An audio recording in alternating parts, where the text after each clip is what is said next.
دەچینە خاڵی سنووری تیلەکۆ.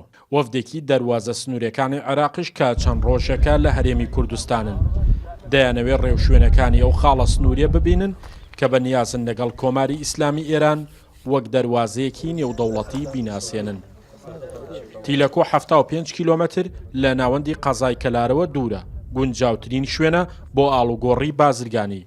وەفدە عێراقیەکەش هەرکە ناوچەکەیان بینی دەست بەجێ بە شێوەیەکی سەرەتایی پەسەندیان کرد.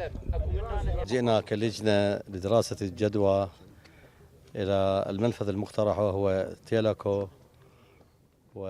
هاتنی لیژنەکەمان بۆ دیراسەکردنی هەڵکەوتەی تیلەکۆیە.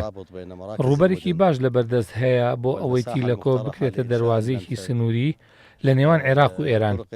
دەمەوێت ئەوەش بڵێم حکوومەتی ئێران ئەم پێشنیازەی خسۆتە بەردەم عێراق کە هەڵکەوتەی تیلەکۆ گونجاوە بۆ ئەوەی بکرێتە دەواازێکی سنووری و جموجۆڵی بازرگانی تێدا بکرێت.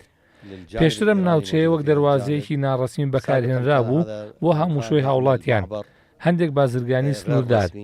ئێمە لەم سەردانە مەیدانیەماندا پێشنیازی ئەوە دەخێنە بەردەم حکوومەتی عێراق کە دەواازەی تیلەکۆ دەکرێت بکرێتە مەرزێکی ڕسمی و لێپرسراوانی ئێرانیش لە دیوی خاشی ئێرانەوە کۆمەڵگەیەک بنیاد بنێن بۆ ئەوەی مەرزەکە بکرێتە ڕسمی. پێشنیازی ئەوەش دەدەین کە تەواوی پێداویستیەکان بۆ ئەم مەرزە دابین بکرێن و فەرمانەکانی تایبەت بە مەرزەکانیش لەم دەواازەیە بکرێنەوە. نوێنەری حکوومەتی هەرێم بۆ کاروباری با نێودەوڵەتیکردنی خاڵە سنووریەکان باسی لە گونجاوی خاڵی سنووری تیلەکۆ کرد. وتیشی کۆماری ئیسلامی ئێرانیش ڕەزامەندە بۆ ناساندنی ئەم خاڵە سنووریە. ڕاشیگەیان لە هەفتەی داهاتووە هەنگاوەکان بۆ بە نێودەوڵەتیکردنی خاڵی سنووری تیلەکۆ دەست پێ دەکات. قۆناغی یەکەمیش کار بۆ ماستەر پلانی خاڵە سنووریەکە دەکرێت. ئەم جاریان کۆماری ئیسلامی ئێران خۆی داوای کردووەکەوە ئەم دەواازەیە بکرێتەوە و ئێستا وەفدێک لە دارانن سەرۆکوەزیرانی عێراق لەوێ داوایان نەکردووەکەوە دراسە بکرێت و بکرێتەوە.